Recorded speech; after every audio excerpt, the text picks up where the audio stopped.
Gracia y paz a vosotros. Amén. Bienvenidos todos al servicio del Señor. Amén. Gloria. Amén. Tomen sus asientos. Quiero comenzar con una historia de amor. Lucas y Patricia es una historia hipotética que voy a narrar, pero que es intrínsecamente basada en la realidad común de los seres humanos. ¿Ya? Amén. Lucas y Patricia se conocen en el año 2000, en un contexto de una iglesia cristiana. Poco a poco se comienzan a enamorar. Lucas invita a Patricia a salir, a conocerse, y así comienza un proceso de enamoramiento. ¿Ya? Cada vez que Lucas invita a Patricia a comer, a conversar en alguna plaza, y cuando están a punto de encontrarse, comienzan a sentir ciertas sensaciones en el estómago. Patricia se pone nerviosa, Lucas también. Se ponen ansiosos, quieren que llegue ese momento, comienzan a ver ciertos nervios en el estómago. Comúnmente comienzan a sentir mariposas en el estómago, como se dice en lenguaje poético y popular, cuando se comienza a manifestar el enamoramiento entre dos personas. Todo está vivo. Cada vez que quieren juntarse, las mariposas se sienten más fuertes. Ella quiere verlo. Él quiere verla. Están enamorados. Llega el momento que contraen noviazgo y van en pro del matrimonio. Se casan. Y comienza la luna de miel. Todo va hermoso, todo va maravilloso. A él le gusta cómo ella habla. A ella le gusta cómo él mira. Todo es extraordinario, todo es glorioso. Todo va bien. Comienza la luna de miel, lo pasan bien, son felices, etc. Llegan los primeros hijos, comienzan a criar y así sucesivamente. Pasan el primer año, el segundo año, el tercer año. En el cuarto año, las mariposas puede que estén ahí, pero ya no se sienten tanto. Sin embargo, él la ama, la sigue amando. Sale a trabajar por la mañana, vuelve en la tarde. Ella prepara la comida porque lo ama, pero las mariposas ya no se sienten tanto. Sin embargo, se siguen amando. Él se levanta, vuelve. Ella se levanta, le da comida a los niños, termina el día y se acuesta. Todo sigue así. Ella dice que lo ama y él dice que la ama. Y así transcurren los años. Él es un hombre muy responsable, paga sus impuestos, es un buen dueño de casa, pica leña, paga todos los gastos que deben pagarse en un hogar.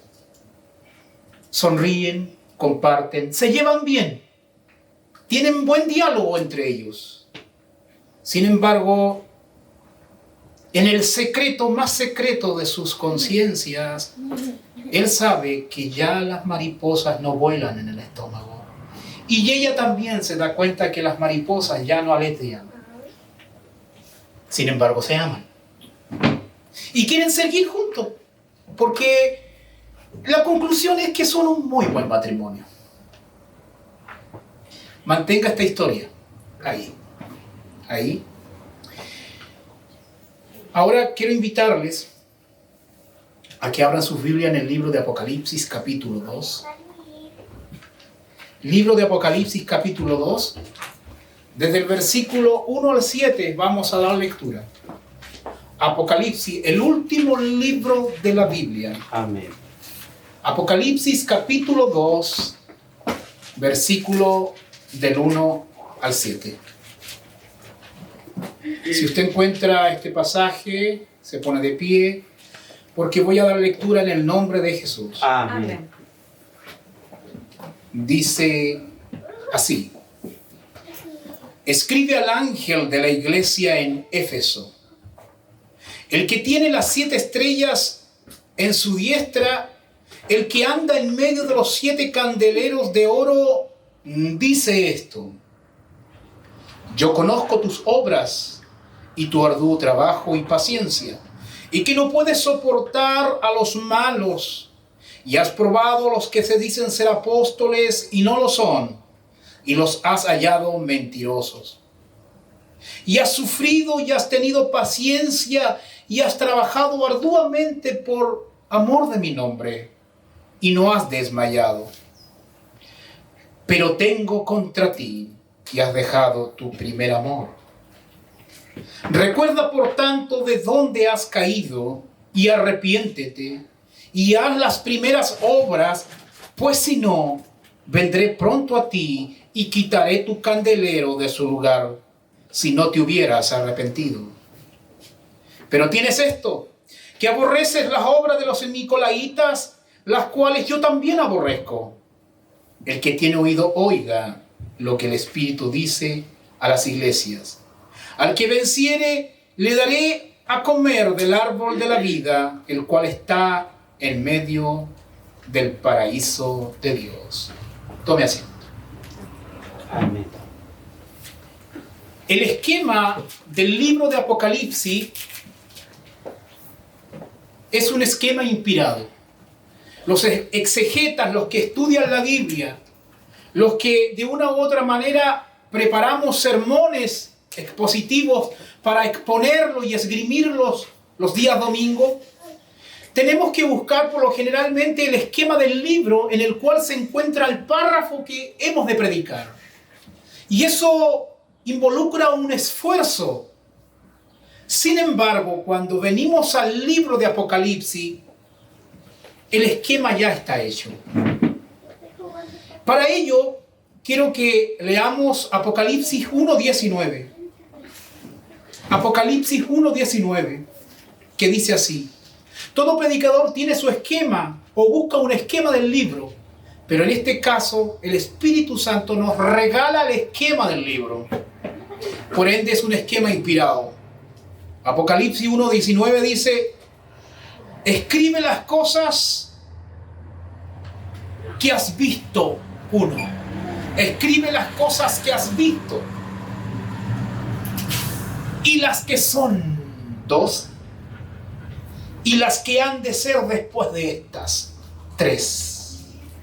El apóstol Juan es el escritor del libro de Apocalipsis. El Señor le entregó una revelación al apóstol Juan en la isla de Pasmo, isla ubicada en el mar Mediterráneo en general. Recibe esta revelación como en el año 96 después de Cristo. Y en este capítulo 1, versículo 19, el Señor revela el esquema del libro. Las cosas que has visto, las cosas que son y las cosas que han de ser después de esta. Bajo esa lógica, al leer el libro de Apocalipsis, que forma 22 capítulos, las cosas que has visto están registradas en el capítulo 1.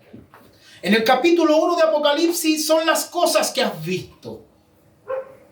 Las cosas que son están registradas en el capítulo 2 y en el capítulo 3 de Apocalipsis. Esas son las cosas que son. Ahí se nos habla de las 7 cartas a 7 iglesias del Asia Menor, comenzando con la iglesia en Éfeso. Las cosas que han de ser después de estas están registradas desde el capítulo 4 al capítulo 22 de Apocalipsis. Entonces ahí usted tiene la panorámica. Las cosas que has visto, capítulo 1, las cosas que son, capítulo 2 y 3, y las cosas que han de ser después de estas, del 4 al 22. Entonces hoy estamos dentro de la sección de las cosas que son. Amén. ¿Me sigue? Y comenzamos el capítulo 2. Juan escribió esta revelación a 7 iglesias de Asia Menor, comenzando con la iglesia en Éfeso. Mensaje a la iglesia en Éfeso, mensaje a la iglesia en Esmirna, mensaje a la iglesia en Tiatira, mensaje a la iglesia en Sardis, mensaje a la iglesia en Laodicea, mensaje a la iglesia en Filadelfia, etc. 7 iglesias locales ubicadas en Asia Menor. Quiero explicar antes de entrar al texto propiamente tal, que una cosa es el concepto de la iglesia universal de Cristo y otra cosa es la iglesia local. Amén. La iglesia universal de Cristo está compuesta de todos aquellos que han creído por la gracia gratuita en Jesucristo y el Espíritu Santo los ha introducido en el cuerpo de Cristo. Eso se llama el bautismo del Espíritu Santo. Por ende, estos creyentes son parte del cuerpo de Cristo. Estos creyentes nunca, pero nunca perderán la salvación. Amén. Nunca. También se conoce teológicamente como la iglesia invisible, no porque sea invisible, porque el Señor la conoce. Amén. Lo que pasa es que es invisible ante el ojo humano. Amén. ¿Ya? Ahora, de esa iglesia universal, sin embargo, se reúne el primer día de la semana, que en nuestro contexto cultural cabe el día domingo. Entonces, esta iglesia que es mundial se reúne en diferentes grupos en lugares concretos geográficamente hablando. Por ejemplo, hoy la iglesia que está reunida aquí en Yanquihue, iglesia bíblica por su gracia. Entonces, ¿qué cosa es la iglesia local? La iglesia local es la expresión visible y comunitaria de la iglesia invisible que se hace concreta en un lugar específico para celebrar el día de la resurrección de Jesucristo y celebrar culto de manera comunitaria a nuestro Señor. En la iglesia universal todos son salvos. En la iglesia local deseamos que todos sean salvos, pero no necesariamente es así. Porque ahí se manifiestan los falsos hermanos introducidos. Se manifiestan los salvos. Se manifiestan los cristianos solamente nominales, es decir, de nombre solamente. Amén. Entonces, cuando el apóstol Juan escribe esta carta, la escribe a una iglesia local, en este caso a la iglesia en Éfeso, no la iglesia de Éfeso, porque la iglesia no es de Éfeso, es la iglesia del Señor en Éfeso. Amén. De ahí, por ejemplo, que nosotros en Valdivia, yo luché bastante para que sea la iglesia en Valdivia.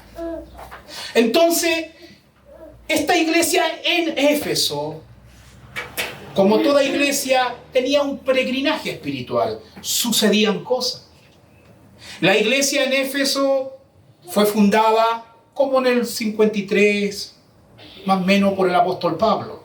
Quien llevó el evangelio a esa ciudad por primera vez fue Aquila y Priscila. Después vino un hombre fervoroso que también llegó a esa ciudad, conocido como Apolo. Así que cuando usted sea fervoroso y le diga no seas pentecostal, dígale pare. Yo no necesito ser pentecostal para ser fervoroso. Gloria a Dios. Si no, pregúntale a mi hermano Apolo, Amén. que era fervoroso y poderoso en las Escrituras. Amén. Y discutía y mostraba que Cristo era el Señor.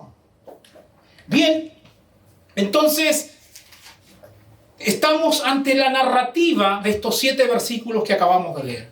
¿Qué vamos a ver en estos 7 versículos? Vamos a ver 3 cosas básicamente, a grandes rasgos. Punto 1, vamos a ver la comisión del Señor. Eso lo tiene en el 2.1. En el 2.1 vamos a ver la comisión del Señor. Del 2 al 5 vamos a ver la radiografía del Señor. Y en el versículo 7 vamos a ver el postdata del Señor. El postdata del Señor. ¿Ya? Amén. Así que retenga esos 3 puntos. La comisión del Señor, versículo 1, 2.1. La radiografía del Señor del 2 al 6. Y El último versículo, el postdata del Señor. Ahí vamos a ver sus puntos dentro de estos 3 grandes puntos, pero lo vamos a ir viendo conforme vaya transcurriendo la exposición. ¿Ya? Básicamente, ¿qué nos va a hablar el Señor el día de hoy? Esta narrativa se trata de que el Señor envía una carta a una iglesia y describe el quehacer doctrinal y el servicio de esta iglesia, pero también tiene un reproche contra esta iglesia. Y al final da una promesa, etc. Gloria a Dios. ¿Ya? Quiero que me acompañe brevemente a Hechos capítulo 20, versículo 28 al 31. Cuando el apóstol Pablo pasó cerca de 3 años ministrando en la iglesia en Éfeso. Pero llegó un momento donde el apóstol Pablo tenía que irse de ese lugar. Entonces ese es el contexto de lo que vamos a leer ahora. Hechos capítulo 20, del versículo 28 al 31. Esto lo registra el doctor Lucas. Hechos capítulo 20, versículo del 28 al 31. Si está ahí conmigo, siga la lectura, dice así. Por tanto, dice el apóstol Pablo, por tanto, mirad por vosotros y por todo el rebaño en que el Espíritu Santo os ha puesto por obispos. El apóstol Pablo reunió a los ancianos para apacentar, es decir, para ser pastores. O sea, los obispos son pastores. Amén. Para apacentar la iglesia del Señor, la cual Él ganó por su sangre. Mire esto, dice, porque yo sé, dice Pablo, porque yo sé que después de mi partida entrarán en medio de vosotros lobos rapaces, que no perdonarán al rebaño. Y de vosotros mismos se levantarán hombres que hablen cosas perversas para arrastrar tras sí a los discípulos. Por tanto, velad, acordándoos que por 3 años, de noche y de día. Este Pablo era muy fanático, de acuerdo a la lógica mundana de hoy. De noche y de día, no he cesado de amonestar con lágrimas a cada uno. Wow. Dice también la historia que Timoteo ministró en esta iglesia y que el último que fue pastor en esta iglesia fue el apóstol Juan. El apóstol, según la historia de la iglesia, el apóstol Juan era pastor en la iglesia en Éfeso cuando fue llevado a la isla de Pasmo. Gloria a Dios. Donde recibe la revelación del Apocalipsis. 40 años antes de que la carta que está registrada en Apocalipsis sea enviada a Éfeso, el apóstol Pablo ministraba allá en esa misma iglesia 40 años antes. Y le dejó dicho que después de su partida iban a entrar lobos rapaces. Y que de ellos mismos se iban a levantar gente que hable estupideces, básicamente. Esta iglesia en Éfeso tuvo muy buena instrucción. Tuvo muy buenos predicadores. Por eso estoy yendo a la parte del trasfondo de esta iglesia. Esta iglesia tuvo como predicador al apóstol Pablo, tuvo como predicador a Timoteo, tuvo como predicador al apóstol Juan. Tenía una muy buena base doctrinal. Amén. Esta iglesia tenía ortodoxia. Gloria a Dios. Esta iglesia nunca careció de palabra de Dios. En esta iglesia el discernimiento espiritual era uno de los dones más notorios. Y lo vamos a ver por qué. En esta iglesia había tanta Biblia en la cabeza. ¿Por qué? Porque el consejo paulino era: después entrarán los rapaces. Entonces ellos pulieron el don de discernimiento. Gloria a Dios. O sea, me da la impresión que si tú entrabas a la iglesia en Éfeso, ibas a ser muy observado. ¿Me está siguiendo el punto? Bueno, a la luz de esto, 40 años después, vamos a ver qué es lo que pasa con esta misma iglesia cuando el Señor le dice a Juan que escriba a la iglesia en Éfeso. Y ahí comenzamos entonces el primer punto, el mandato o la comisión del Señor, ¿cierto?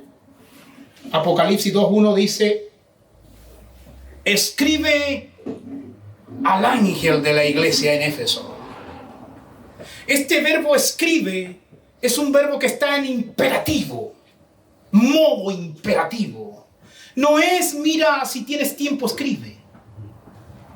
No, escribe, modo imperativo. Escribe al ángel de la iglesia en Éfeso. ¿Quién es este ángel? Aquí los eruditos debaten. Algunos dicen que es el pastor de la iglesia en Éfeso. Otros dicen que efectivamente es un ángel espiritualmente hablando.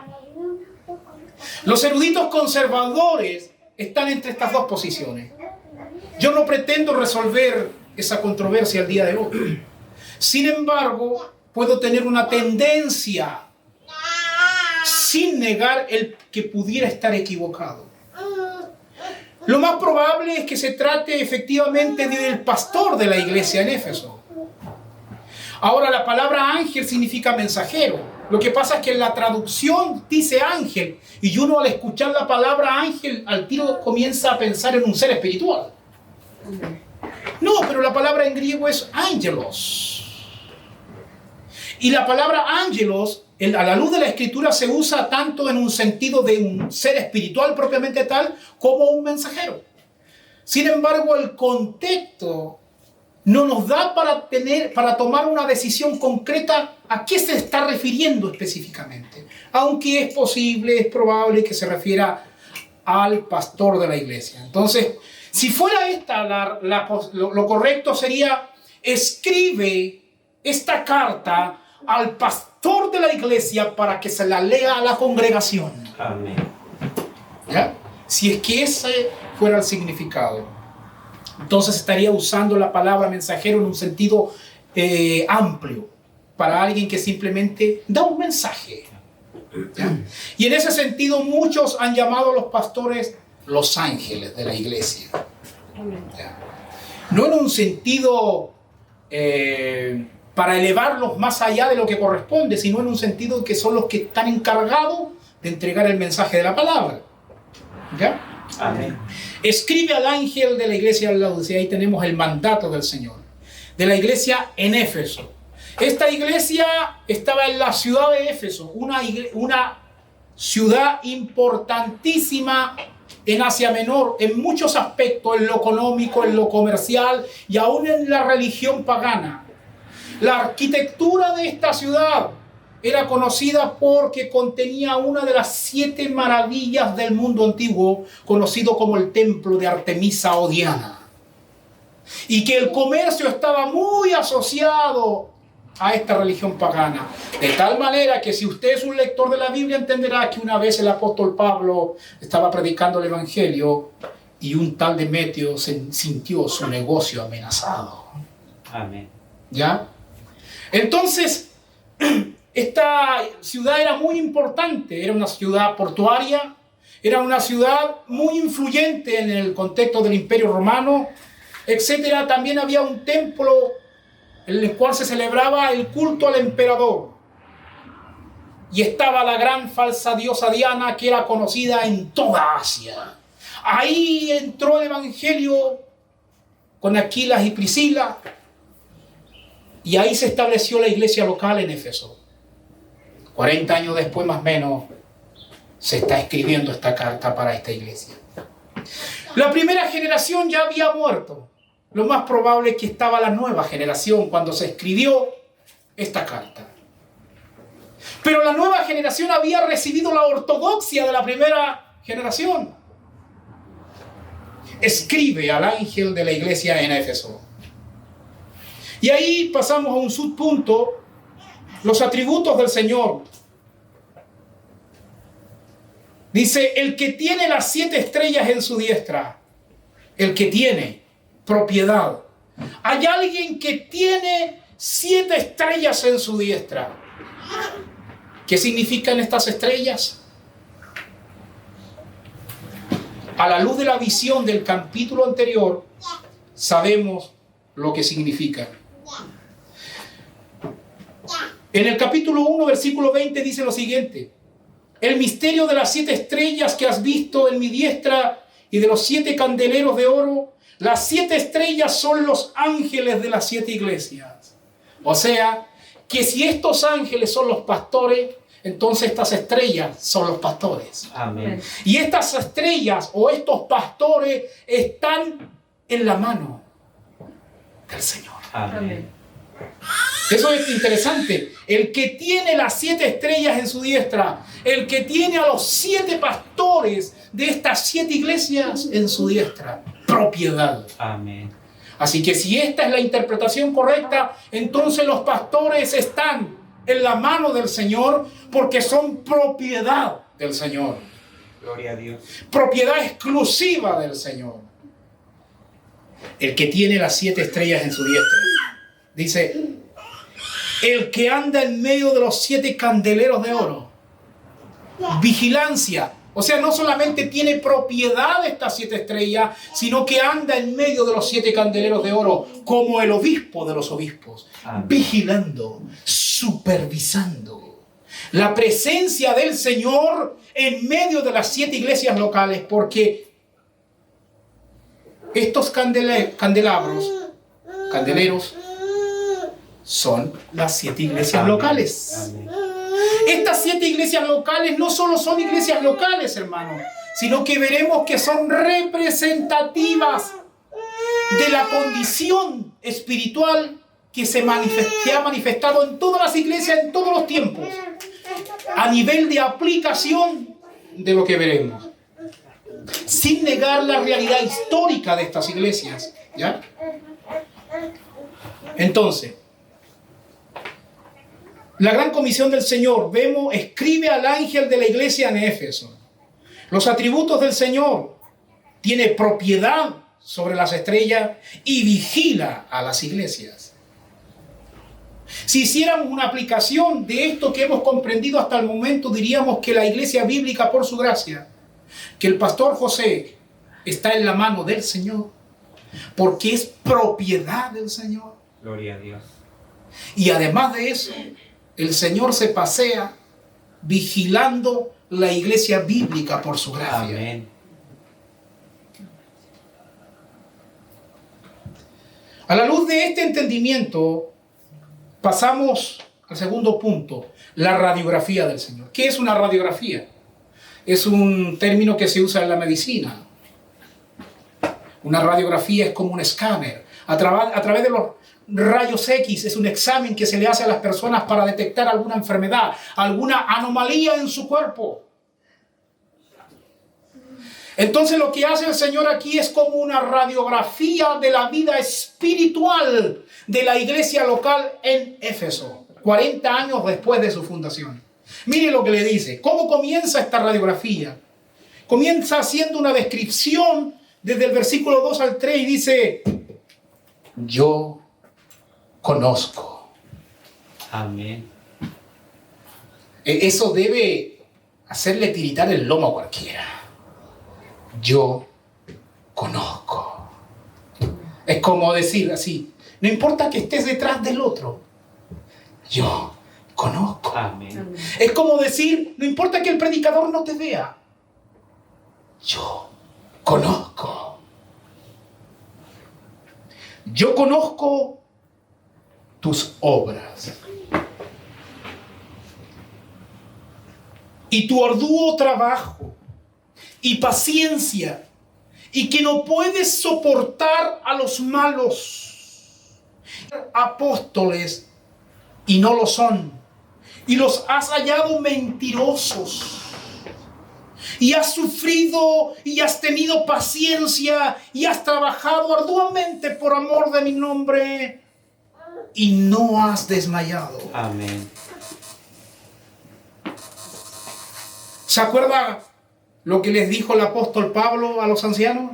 Entrarán entre vosotros lobos rapaces. Esta iglesia había pulido el discernimiento. Gloria a Dios. Y 40 años después el discernimiento aún estaba vivo. Amén.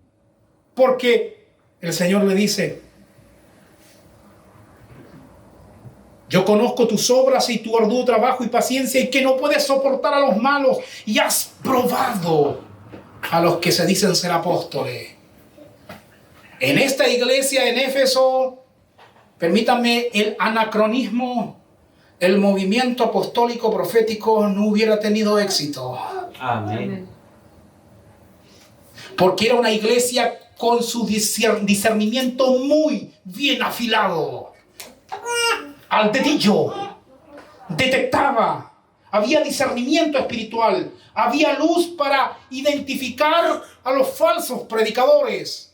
Aquellos que endulzan el oído. Amén. Aquellos predicadores ronroneros. Amén.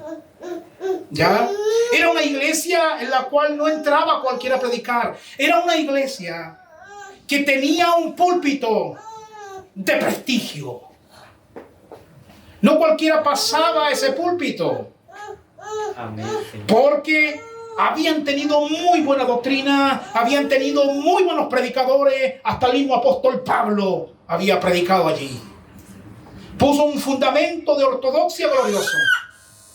Entonces esta iglesia es una iglesia ortodoxa, es una iglesia donde hay palabras de Dios. ¿A quién no le hubiera gustado ir a una iglesia así hoy en día? Una iglesia donde la Biblia está abierta.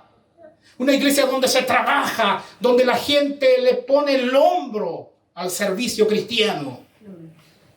Yo conozco tus obras y tu arduo trabajo y paciencia, y que no puedes soportar a los mentirosos. Era una iglesia extremadamente celosa.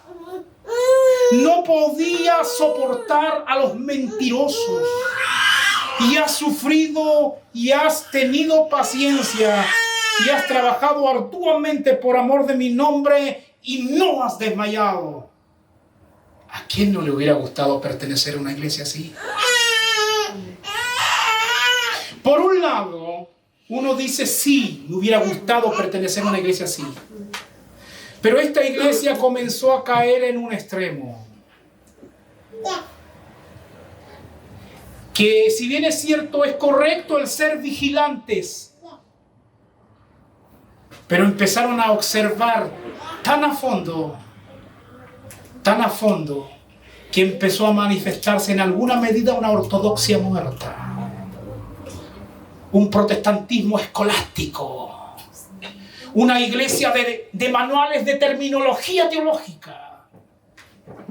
Pero donde la savia del Espíritu no estaba burbujeando, no estaba viva en esa iglesia. Amén.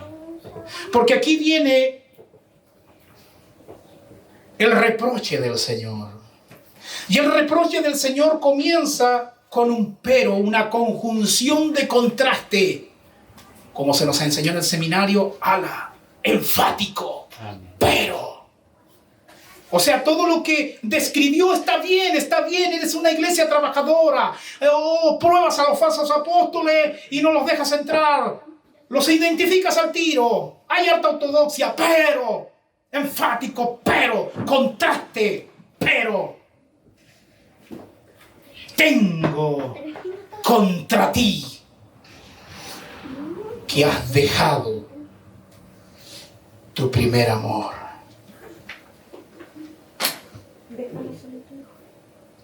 Pero tengo contra ti que has dejado tu primer amor. Amén. Este mensaje lo he titulado Mariposas en el estómago. Ya no se sentían mariposas en el estómago. Era una iglesia trabajadora. Era una iglesia responsable, una iglesia con un discernimiento que ya te lo quisiera hoy.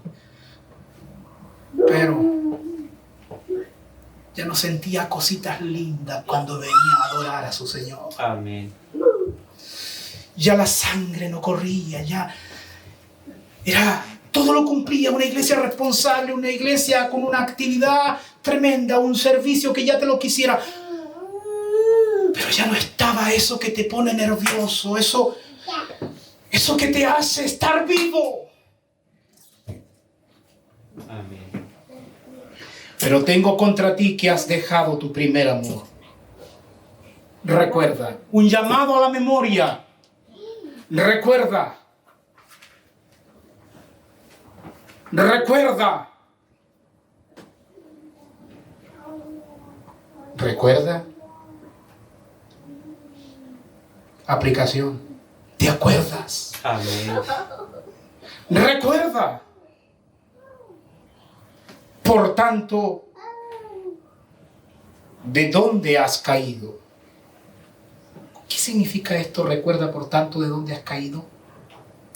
Y arrepiéntete. Es como decir, mira, haz memoria hacia atrás. Ve en retrospectiva.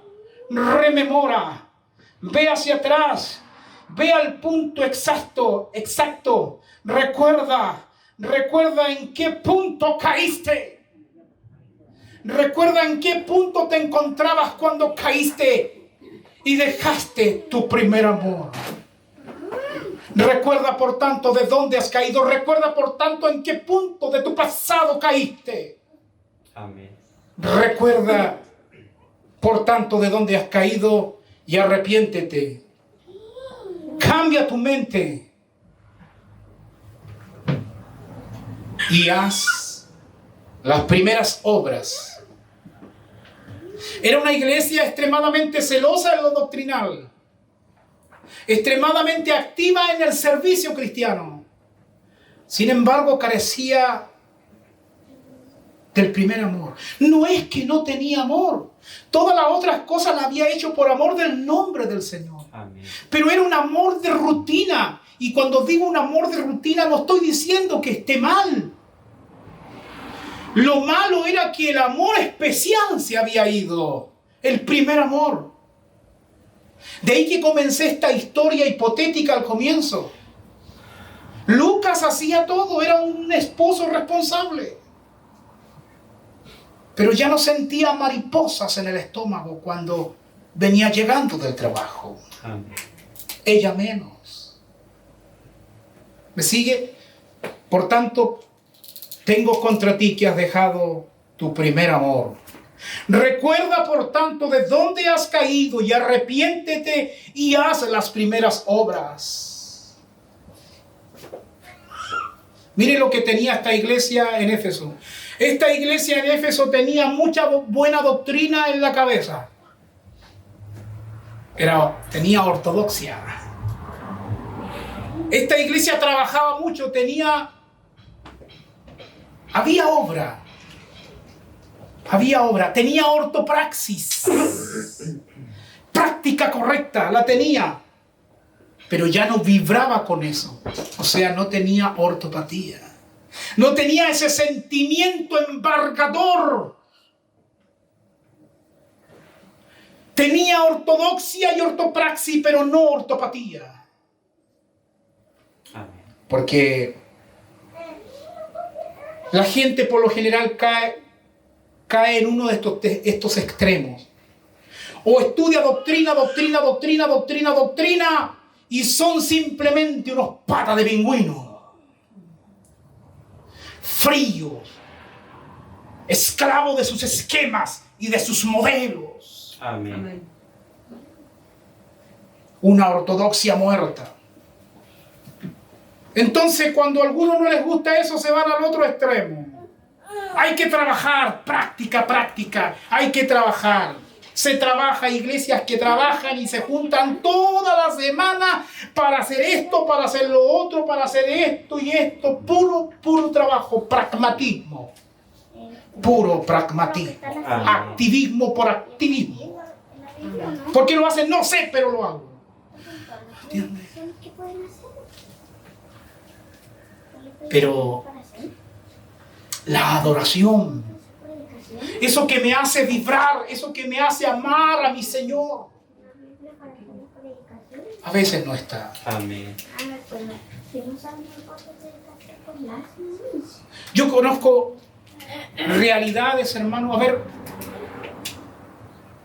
que cuando venimos al culto, al servicio, es como que adoptamos la terminología cristiana, practicamos un gozo de plástico, pero cuando termina el servicio como que te va la cosa. Y no debería ser así. Amén.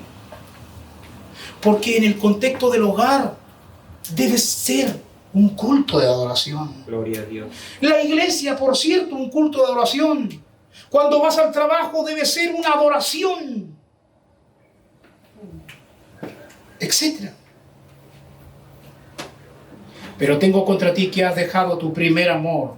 Recuerda, por tanto, de dónde has caído. Acuérdate que en qué punto perdiste el rumbo. Y arrepiéntete. Cambia tu mente, vuélvete a lo que estabas haciendo antes. Y haz las primeras obras. Esas obras que, aunque entendías poquito de la Biblia, no le sacabas el concho. Amén. Estrujabas y sacabas todo el jugo. No que dé jugo, eso es otra cosa. Arrepiéntete y haz las primeras obras. Mire, esto es importante. Pues si no, o sea, si no te arrepientes y no vuelves a tu primer amor, dice, pues si no, vendré pronto a ti. Y quiero que entiendas algo. Aquí Dios está enviando esta carta a la iglesia en un sentido colectivo, como iglesia local, independientemente de la aplicación personal, que también puede ser legítima. Aquí está hablando a una expresión comunitaria. ¿Ya? Dice, pues si no, vendré pronto a ti y quitaré el candelero de su lugar si no te hubieras arrepentido. Amén. El candelero significaba la iglesia local. Amén. ¿Pero qué es un candelero? Un candelero es algo que alumbra, ¿o no? Amén. La iglesia, ¿cuándo alumbra al mundo? Cuando da testimonio del evangelio, de la gracia de Dios. Y lo que el Señor le está diciendo a esta iglesia en Éfeso es que si tú no vuelves a tu primer amor, yo quitaré el candelero de su lugar. Es decir, la iglesia local en Éfeso desaparecería. Ya no existiría más como expresión de luz, de testimonio al mundo. O sea, te quitaré el privilegio de predicar el evangelio y de ser de testimonio y de luz al mundo. ¿Cuántas iglesias locales te ha conocido que fueron poderosas en su tiempo, pero hoy no están? Amén. El Señor removió el candelero de su lugar. Porque la iglesia local, como expresión local, puede dejar de existir. Eso no significa perder la salvación, sino que la iglesia local puede dejar de existir. Los que son salvos en esa iglesia seguirán siendo parte de la iglesia universal y eso no se pierde nunca. Amén. Pero la iglesia local, como expresión de testimonio comunitario, puede caerle juicio y puede dejar de existir. Y parece que finalmente el Señor sí quitó el candelero de su lugar, porque la iglesia en Éfeso hasta el día de hoy ya no está. Una iglesia registrada en la Biblia ya no está, una iglesia local. Amén.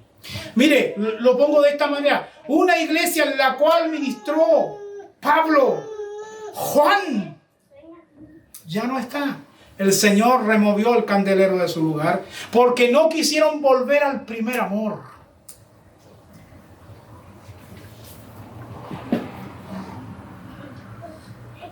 ¿Cómo podemos volver al primer amor?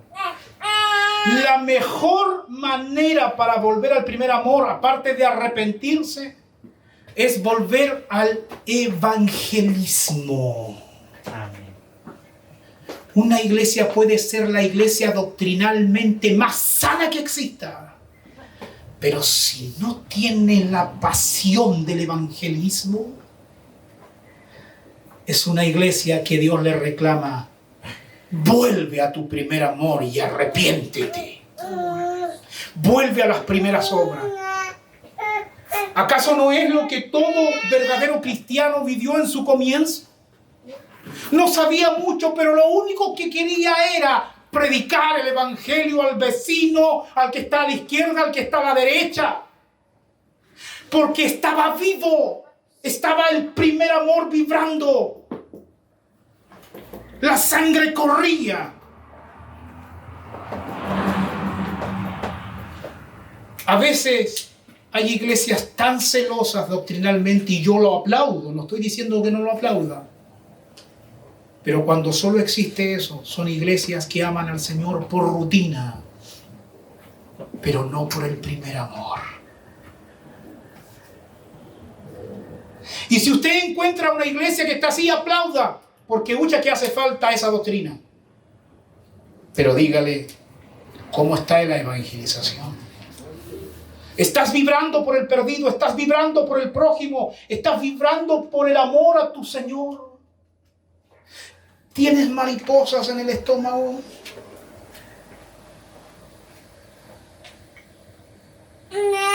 Vendré pronto a ti y quitaré tu candelero de su lugar si no te hubieras arrepentido. El remedio más eficaz contra los herejes es predicarle el evangelio de la gracia de Dios. Porque cuando tú predicas el evangelio de la gracia de Dios, los falsos evangelios son desnudados, son descubiertos, son denunciados. Porque todo mensaje de un lobo rapaz, de un falso maestro o de un falso apóstol, siempre incluirá mérito para ser salvo. Amén. En menor o mayor grado, siempre incluirá mérito. Así es. Que ayuna 40 días. No porque sea malo hacerlo, sino cuando tú tomas eso como una obra meritoria.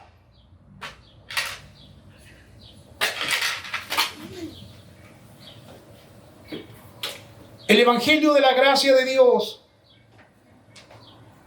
no puede ser soportado por la carne. Amén.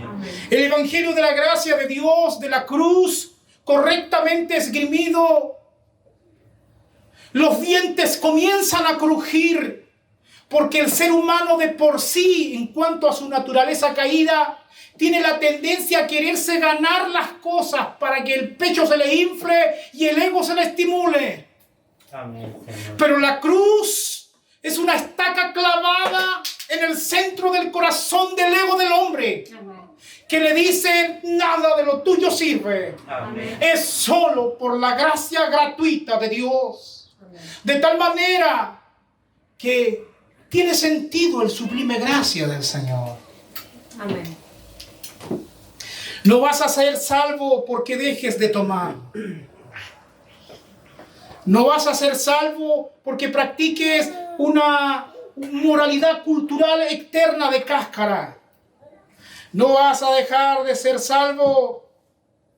No vas a ser salvo porque te vistas muy bien de acuerdo a los cánones de esta sociedad. No vas a ser salvo por ningún mérito tuyo. Mira lo que te voy a decir.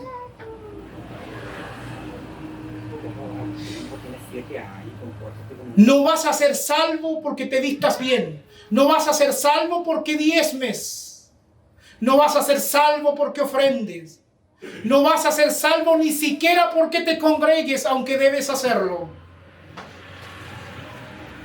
No vas a ser salvo ni siquiera porque recites de memoria las 5 solas. Sola gracia, sola escritura, sola fide. No vas a ser salvo porque acumules un bagaje intelectual. No vas a ser salvo porque sepas hebreo o griego. No vas a ser salvo por ningún mérito humano. Amén. Amén. Vas a ser salvo solo por la gracia gratuita de Dios, por la obra de Jesucristo en el Calvario. Amén. De tal manera que toda la gloria se la merece Él. Soli Deo gloria. Soli Deo gloria. Amén. Sin embargo, el Señor no es arbitrario. El Señor no es aquel que critica y critica nomás. Por ejemplo, yo creo que todos nosotros hemos vivido alguna crítica de repente a nuestra vida. Pero hay gente que está acostumbrado a criticar lo malo nomás. Pero nunca te dice, bien en esto, Freddy. En esto estás bien. Amén. Es solo crítica negativa. El Señor no es así. Amén. El Señor critica a la iglesia en Éfeso, pero también la elogia. Amén. Gloria a Dios. Mire lo que dice, el elogio del Señor. Pero tienes esto, que aborrecen las obras de los nicolaitas, las cuales yo también aborrezco. Como diciendo, pero tienes esto, como estamos en sintonía en esto. Como dice un teólogo, en esto estamos en la misma onda. Pero tienes esto, que aborrecen las obras de los nicolaitas, las cuales yo también aborrezco. Hasta el día de hoy los teólogos discuten qué doctrina de los nicolaitas era esto. Obviamente era algo incorrecto, negativo. Han habido algunas teorías que se han propuesto. Algunos creen que uno de los 7 oficiales que se eligieron en el capítulo 6 de Hechos, después apostató, Nicolás, y de ahí nació un movimiento de los nicolaitas. Es una teoría, no es concluyente, es posible. Pero lo que sí es claro es que esta era una doctrina que desviaba a los hermanos de la vía correcta. Probablemente en un sentido de paganismo sexual, según lo que se escribe, según lo que la pluma de los eruditos ha dicho. La cuestión era que la iglesia en Éfeso no había seguido esta corriente. Oiga, hermano, el discernimiento espiritual de esta iglesia era extraordinario. No le dejaba la entrada a los falsos apóstoles. No le dejaba la entrada a estos movimientos de nicolaitas. Era una iglesia con el colador, pero bien firme. O sea que si usáramos el lenguaje común en retrospectiva, ese lenguaje que dice, hermano, no saque su colador, la iglesia en Éfeso no hubiera hecho caso. Porque la iglesia en Éfeso tenía el colador muy fino y colaba a los predicadores. Porque su discernimiento era fino y con mucha razón había tenido unos monstruos como maestro, Pablo, Juan. Pero mire, curiosamente, Pablo era como que ponía mucho énfasis en la doctrina y obviamente amaba a la iglesia. Pero Juan era como el apóstol como del amor. No estoy diciendo que Pablo no haya sido un apóstol del amor, estoy hablando de énfasis. Y justamente esta iglesia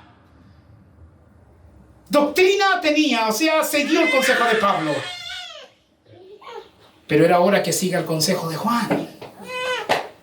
Justamente es este que le envía la carta y que le escribe, pero tengo contra ti que has dejado tu primer amor. Si bien es cierto, este mensaje se lo envió el Señor, pero justo el Señor se lo envió con el apóstol del amor. Curiosidades. Pasemos al tercer punto, el postdata del Señor. Ahí tenemos el mandato del Señor y el regalo de los vencedores. Dice en el 7, el que tiene oído, oiga lo que el Espíritu dice a las iglesias. Gloria a Dios. Aquí es interesante que aquí vemos que este mensaje no solo era para la iglesia en Éfeso. ¿Por qué? Porque dice, el que tiene oído, ¿usted tiene oído? Amén. Oiga lo que el Espíritu dice, mire, un plural, a las iglesias. Hoy, no era solo entonces para Éfeso. Si bien cierto, singularmente era para Éfeso, pero también era una carta para las otras 6 iglesias. Y por aplicación extensiva del tiempo también para nosotros. Porque tenemos oído y debemos oír. Porque hay una gran diferencia en tener oído y oír. Amén. O escuchar. El que tiene oído, oiga lo que el Espíritu dice a las iglesias. O sea, al final del día, en estricto rigor, era una carta del Espíritu. El que tiene oído, oiga lo que el Espíritu dice a las iglesias. Dice, al que venciere, le daré a comer del árbol de la vida, el cual está en medio del paraíso de Dios. Pareciera a primera vista que es, porque aquí, árbol de la vida, básicamente es vida eterna. Pero dice al que venciere. Y un arminiano podría decir, pero tienes que vencer para que tengas el premio de la vida eterna. Amén. Amén. Pero no es así, porque el mismo Juan escribe que todo aquel que es nacido de Dios vence al mundo. Amén. Amén. O sea, que todo verdadero cristiano va a terminar venciendo. Y la vida eterna no es un premio, sino un regalo Amén. Amén. gratuito. Gloria a Dios.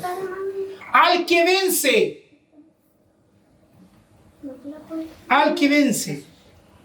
no porque vence, sino al que vence. ¿Me sigue? Entonces, ese es el postdata del Señor. Tienes que oír. Y es motivado a vencer, pero se entiende que el Señor es el que pone el querer como el hacer Amén. por su buena voluntad.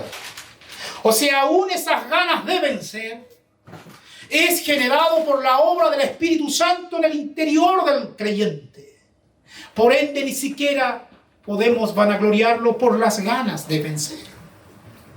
Amén. Ni siquiera vanagloriarnos por las ganas de estudiar la Biblia. Gloria a Dios. Ni siquiera vanagloriarnos por las obras. ¿Por qué? Porque las obras del creyente, aún ellas fueron predestinadas desde la eternidad para que Amén. anduviéramos en ellas. Amén. Efesios 2:10. Amén. Así es. Efesios 2:8. Por gracia sois salvos por Amén. medio de la fe. Y esto no de vosotros, pues es obra de Dios. Leámoslo. Terminamos con eso. Efesios 2:10.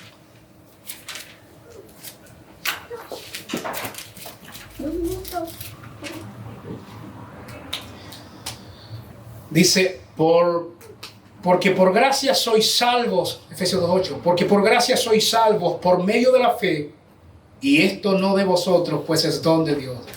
No por obras para que nadie se gloríe. Y aquí el 10 es importante. Porque somos hechura suya, creados en Cristo Jesús para, propósito, buenas obras, las cuales Dios preparó de antemano para que anduviésemos en ellas. Amén.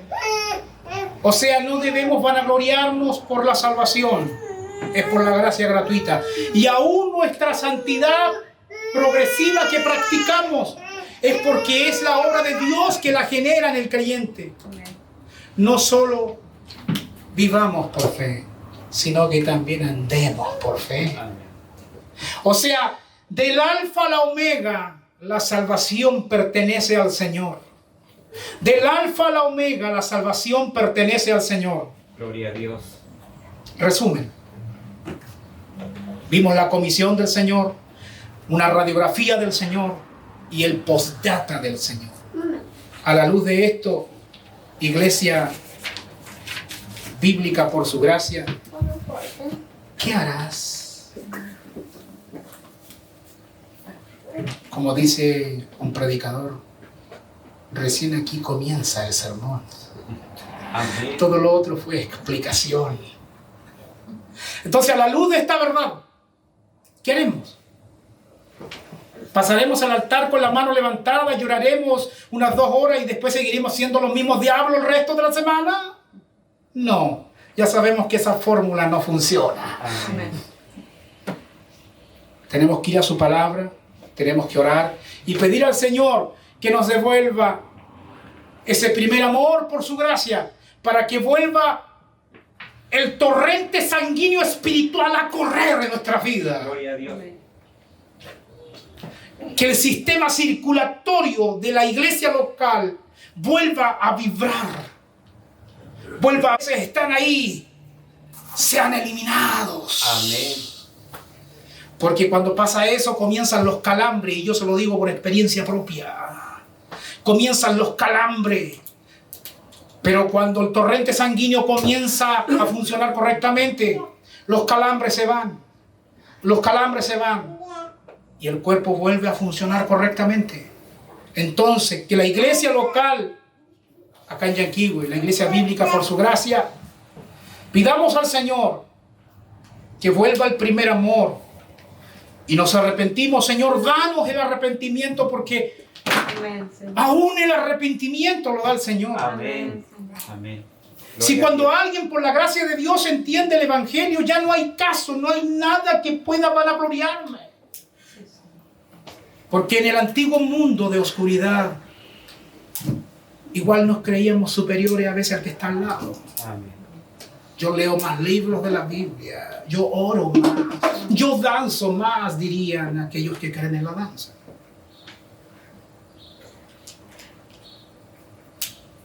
Hoy no. Hoy no. Hoy no vibro para impresionar. Hoy vibro por la gracia de Dios y para la gloria de Dios. Que el Señor nos bendiga. Amén. Esta es la palabra que el Señor nos tuvo hoy. Amén. El coordinador queda en este lugar. Cantamos algo. Gracia y paz a vosotros.